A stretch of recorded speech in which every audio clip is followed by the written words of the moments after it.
Hi, y'all. Today I'm going to talk about something that I can't believe out of 434 videos, I have never talked about this. I'm going to talk Harry Potter. Now, some of y'all are going to say, aren't you a little bit old for Harry Potter?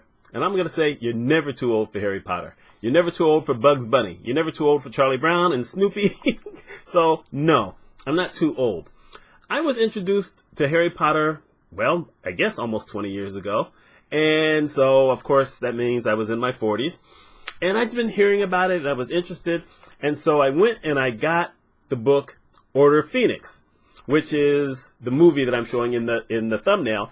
And I got Order of Phoenix because I didn't realize that everything went in order. It just never occurred to me. So I just picked up a book and I started reading it. And okay, here's the disclosure.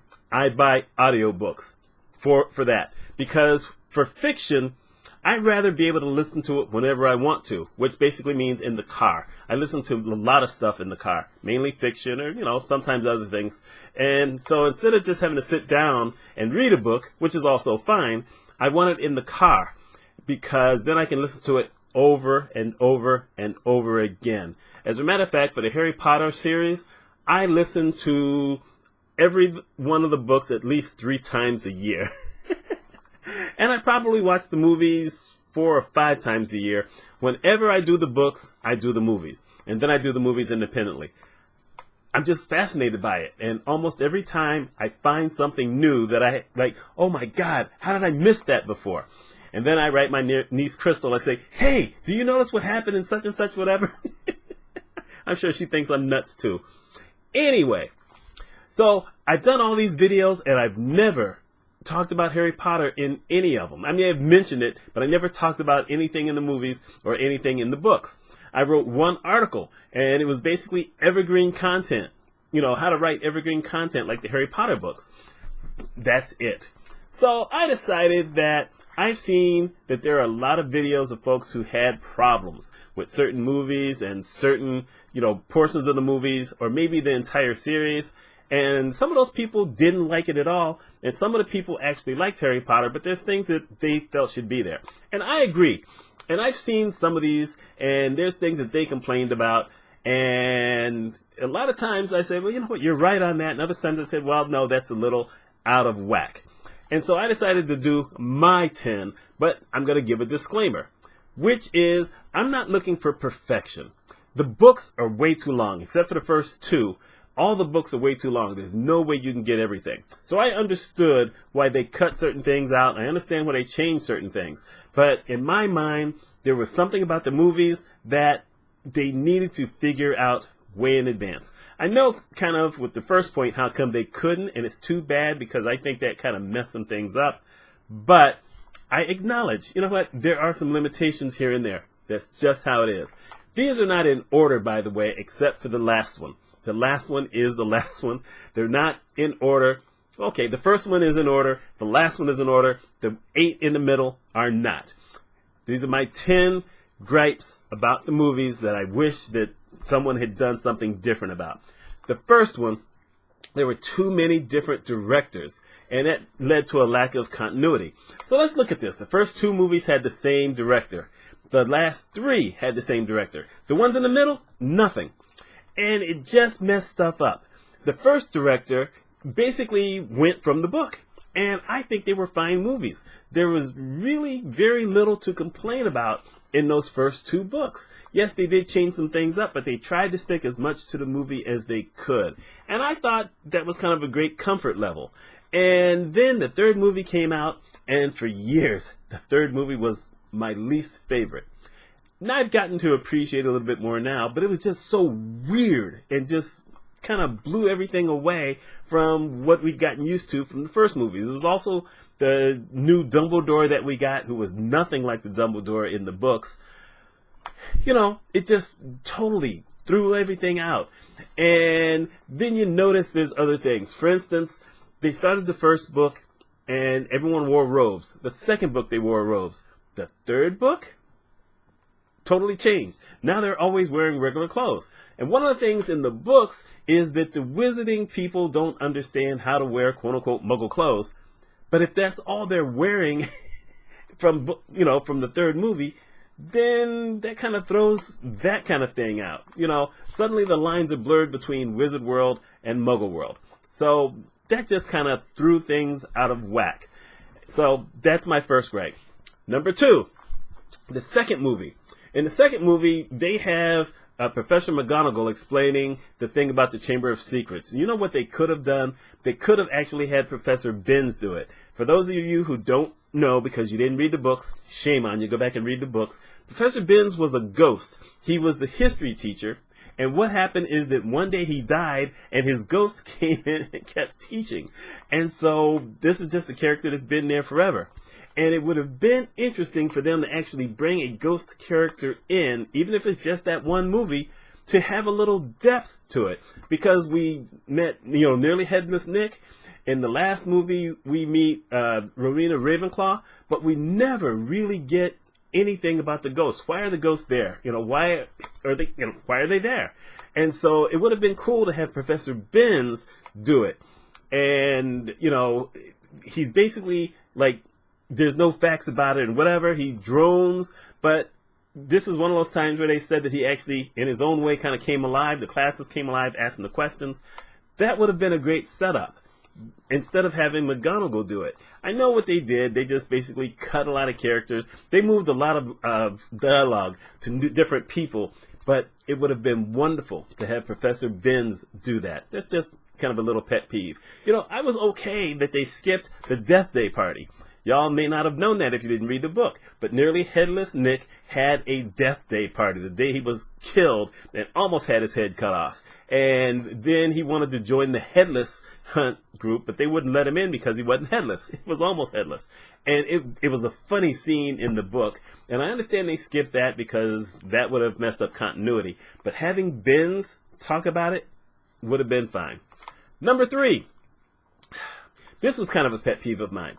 They should have had a lot of the adults who came into the books later on actually go back and either read the first couple of books or saw the first couple of movies. When they brought in Michael Gambon as Dumbledore, he admitted he knew nothing about Harry Potter. He didn't read the books. They brought in that new director, the French guy, and he said, do what you want to. People, we lost our minds. We lost our minds because he didn't do Dumbledore the way that Dumbledore should have been done. By book 6 he did, but he really didn't do it before that. And I'm not blaming him because they didn't make him read it. No one said anything to him about, you're kind of messing up the character. And they did. It's too bad Richard Harris passed away. I mean, truthfully, I will tell you the truth. I didn't think that he was probably going to make it without knowing that he was actually sick already. I just wondered early on. I said, man, he's pretty old. I don't know if he's going to make it through all of them. He looked frail. And it's just a gripe I had. Other characters who came in later on, they kind of messed them up. I'm not going to mention one of the names because I'm going to be bringing her up a little bit later. But the only one who really seemed to have gotten it right was the lady who played, God, this is that thing where I told you sometimes you get to that age and you can't remember the names. She'll come back to me. The Toad Woman in the 5th movie. It will come back to me. Trust me on this. God, tough getting old. Anyway, they should have had more of them, read the books and understand what the character was supposed to be, because they really just totally messed it up some. Number 4, we needed a little bit more Percy. Percy, if you remember, he was Ron's older brother. He was the prefect in the first year and the second year. In the third year, he was head boy. But they never mentioned that he was head boy in the third year. As a matter of fact, he comes in and he's just a prefect again. And the thing is, they never really set him up for anything. If anyone was paying attention, you notice that in the 4th movie, suddenly Percy is there, but no one says that it's Percy. In the 5th movie, he's there when they grab Harry and whatever, but no one mentions it's Percy. And then he shows up in the 7th movie. He just shows up. All of a sudden, he's there with the family. They totally missed the thing where he did really well on all his exams. He made it into the ministry. He was a blankety blank to his family by the 5th movie when, they get Harry and there's no Percy because he basically, he got promoted. It was just a whole bunch of stuff. And they totally cut all that out. And then in the 7th movie, when they kill Fred, well, the thing is that Percy was there when Fred actually got killed, at least in the books. But in this instance, the way that they did it, it was just all thrown out, just messed up. And, you know, not to mention that in the 5th movie, Ron and Hermione were supposed to be prefects, and Percy writes this letter, and it just really, they needed more Percy. They needed just to have that little bit of drama, and they didn't have it. Umbridge, Professor Umbridge, I told you it would come back to me. But that role was played really well. So we just needed more Percy, and they didn't use it. Next, they should have brought Bill in earlier, and they should have brought Mundungus in earlier. Basically, we don't meet Bill until the 7th movie. We meet Fleur in the 4th movie. In the 7th movie, Bill and Fleur are getting married. There's no reason for anyone to know, wait, how did Bill and Fleur get together? Remember, Fleur's supposed to be French. We didn't know what Bill did, and unless you read the books. So they really should have found a way to get those two together, or at least introduce Bill earlier. As a matter of fact, they could have introduced him in the 4th book. It would have been nice to meet Bill and Charlie at the Quidditch World Cup. But they didn't bring any of those people in. So it just really threw some stuff off. It's like, why does he just pop up all of a sudden? Same with Mundungus. Mundungus pops up in the 7th movie. But you know what? Mundungus is actually in the 5th book, really early in the 5th book. And one of the odd things is in the 6th book, you know that mirror that Harry is carrying around? You know, the broken mirror? And then it turns out he and Aberforth basically have different pieces, and Aberforth has been watching them in the movie. If you read the 6th book, Mundungus is selling the mirror to Aberforth at the time when Harry realizes that Mundungus is selling Sirius's stuff, which is actually Harry's stuff, because we totally didn't hear that Harry had inherited Sirius's house and all the possessions. So we needed to be introduced to that earlier, but we weren't. So therefore, we got Mundungus, and the only thing they said about him is he stole some stuff, came back to the house and stole some stuff, and it made it look like the stuff he stole was only from Kreacher, the house elf, and that's just not true. So we needed to be introduced to them a little earlier. We just missed a whole lot of context. Just like stuff just popped up, and none of it made any sense. That's my gripe. Next, in the 6th movie, they have Remus Lupin and Tonks as a couple. Remember, they're at the Christmas dinner. They're together, and you know, Remus feels there's something going on, and Tonks says, "What is it, sweetheart?" Well, in the 6th book, they don't become a couple until the end of the book. As a matter of fact, you have Tonks, who's kind of mentally messed up throughout the entire movie, and we don't find out until the end when Bill gets the scars. By the way, if you didn't read the books, Bill gets the scars in the 6th movie because there's this big battle going on between Bellatrix and her folks. Actually, that's not even accurate, because Bellatrix wasn't in the tower during the 6th book, but she was in the movie. And then, you know, a whole bunch of Death Eaters had broken in, and Bill was one of the people helping to, you know, protect everything. And Greyback, the werewolf, who they snuck in at the beginning of the movie, and then, you know, when they attack the Weasley house, which also isn't in the book, by the way, he scratches Bill up. So when Bill's in the 7th movie, he's talking about the scars he had. Well, Harry would have known that because he'd been in the 6th book, but he wasn't in the 6th movie. It's just another thing that they messed up. And they didn't really explain this whole thing. And so it's like, wait, how out of the blue do we have Tonks and Remus together when there was no indication that they actually even knew each other before then? I'm just saying. Number 7. If you didn't read the books, then you don't know what happened with Barty Crouch Jr. You saw the 4th movie. So we find out that Barty Crouch Jr. has been drinking the Polyjuice potion all year long, acting as though he was Mad-Eye Moody. So he comes out of it. He's got no more potion. We've got him. Dumbledore's got him. Snape's got him. Everyone's got him. He's right there. They could be asked questions. They could get him to say all this stuff. He's proud. He wants to give it. But we jump to the 5th movie, and all of a sudden we find out that the Daily Prophet has been saying all these bad things about Harry and Dumbledore, and that the Minister of Magic, Fudge, is saying all these nasty things about both of them. And you're like, wait, how did that happen? Because the last time we saw Fudge in the 4th movie, he was saying, Dumbledore, there's people around, we have to move the bodies. Because in the 4th book, they've got Barty Crouch Jr. there. They go to tell the minister. He brings a Dementor into the castle, and he has the Dementor do the kiss on Barty Crouch Jr. without asking any questions whatsoever. As a matter of fact, he was supposed to be dead, but no one ever asked that question. Because in the books, he was supposed to be dead. His mother had taken his place. But here, they just got Barty Crouch Jr. They don't tell that Barty Crouch Jr. killed his father and did all these things. So, just like, we just jumped to the 5th, movie without anyone knowing, if they hadn't read the books, what happened. How come Fudge didn't just ask Barty Crouch Jr., do the interrogation? Sloppy. And once again, they switched directors. That's another one of those continuity things that bothered me. But there you go. Number 8. This is weird. I think we need a little bit more Rita Skeeter. Rita Skeeter, we see her when she pulls Harry into the broom closet and tries to ask a couple of questions, whatever.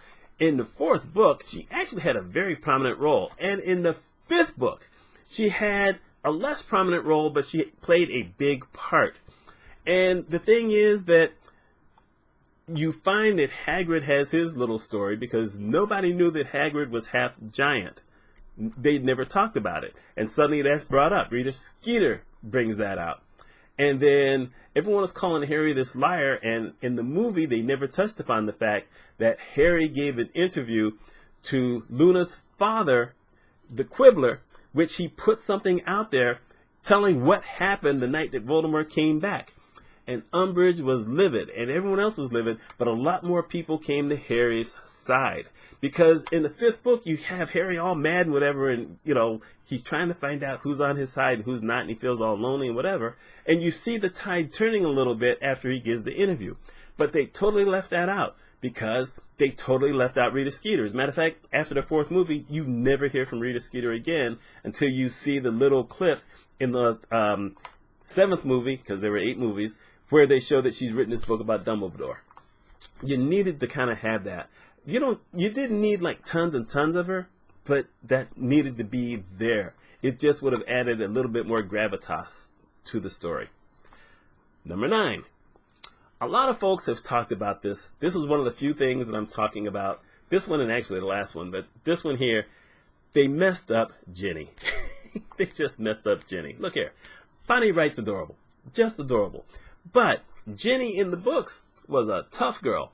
She could do hexes that her brothers couldn't do, that Fred and George and Ron couldn't do. She stood up for herself. Just a tough girl. The only girl in a family of all boys and the youngest. And she had guts. What a lot of people missed in the 5th book, when after they're leaving and Harry's getting ready to kiss Cho, is that Ginny stops and she looks back and she sees Harry going over to Cho, and she just like stands there. And earlier in the movie, after they have left the Leaky Cauldron, I think that's the one, whatever. But the Leaky Cauldron, they've left it, and they're all walking together, and Hermione says to Harry, notice Cho couldn't take your eyes off her, and Ginny gets that look, because she, in her own way, still had kind of that crush on Harry. They changed that. But she also had started dating other people in the 5th book. So, Ginny was tough. In the 6th movie, she did have her couple of moments. One time when Harry was trying to get everyone to calm down, she told everyone to shut it, and then they all shut up. And then she's the one who took Harry up into the room of requirement, although that's not what happened in the book. But I didn't mind that scene. I really didn't. But overall, they did not let Ginny have her strong moments. They just didn't. It probably would have been cool if after, Harry had done what he did to Malfoy, that they had ended up kicking him off the Quidditch, and we could have seen, because in the book, they kicked him off the Quidditch team for the rest of the year, and then Ginny took his place as Seeker, they won the House Cup, and then she goes up to Harry and kisses him, and then there they are, they're a couple. But that totally got killed. Just would have been nice to see Ginny have her moment in the series. And here's the last one. I'm not the only one who's talked about this. So, this is out there, but I just have to talk about it. There needed to be some witnesses when Harry killed Voldemort. Let's just face the fact here. So, they're doing the big battle. In the book, you've got the big battle in the chamber hall, the big hall, and everyone is standing around watching these two kind of circling, and they have the battle, the one shot, and Harry kills Voldemort. He dies like a man. And then they all cheer and they do whatever. Well, I understand. You know what? That's a whole lot of people to pay for, to have them all there just for that. And so I understand not doing that. But you know what? You needed to have someone there. Someone needed to be there to come out and say, yes, he killed. I saw he was killed. They basically, when Harry killed him, they didn't kill a man. He killed someone because he just kind of flitted out into, well, he became like they did in Infinity War and Endgame. He was just like, they kind of faded away. The whole thing broke apart. Maybe that's where Endgame got it from. But in the book, of course, like I said, he was just killed as a man and he was dead. And that's what they needed to do. But they needed some witnesses. There could have been some, Ron and Hermione. I understand how they changed that up so they couldn't have been there, but someone should have been there to see them having that final battle. I know what David, my God, I can't remember the guy's name who directed it, the last two movies, but he said that he thought that they should just single in on Harry and Voldemort. I'm thinking, well, I understand that point, but think about it from the perspective of everyone else. So Harry shows back up, so what happened? I killed Voldemort. How do we know that? Because I just told you. Yeah, but they told us he was killed 18 years ago or 17 years ago. He's supposedly dead. How do we know he's not going to come back? Well, because I just told you. And, I killed it in my body and now there's the snake was killed. I don't know that I believe that. They just kind of let that go. And it just really messed it up. It would have been cool to have at least some witnesses there. Of course, it would have been cool to see the bigger battle than what we saw. But I understand, like I said, there's just too many people. Would have cost too much money, although they ended up making they made over $1 billion, so they probably would have made the money back. But still, I understand where you had to cut corners, but they really needed to have some kind of witness there. Anyway, this is my first Harry Potter video. You would think Harry Potter ended a very long time ago, and I may be late to the party, but a couple of things. One, I bet I'm one of the oldest people to ever come on and talk a video about Harry Potter. And two, there's a bunch of channels still talking Harry Potter. So this is still new. This may be my clickbait video. By the end of the year, this could be the biggest video I've had. Or it may not be. We'll find out. Anyway, my name is Mitch Mitchell. I've talked Harry Potter. Let me know your thoughts. Is there something that you missed that you wished was in the movie? Are there things that maybe you didn't read the books and you're saying, wait, I didn't know about this and that? Let me know. Y'all have a good one. If you like this kind of thing, please like, subscribe, hit that bell. And I've hit the mic 3 times now. I hope you didn't hear that. Y'all take care.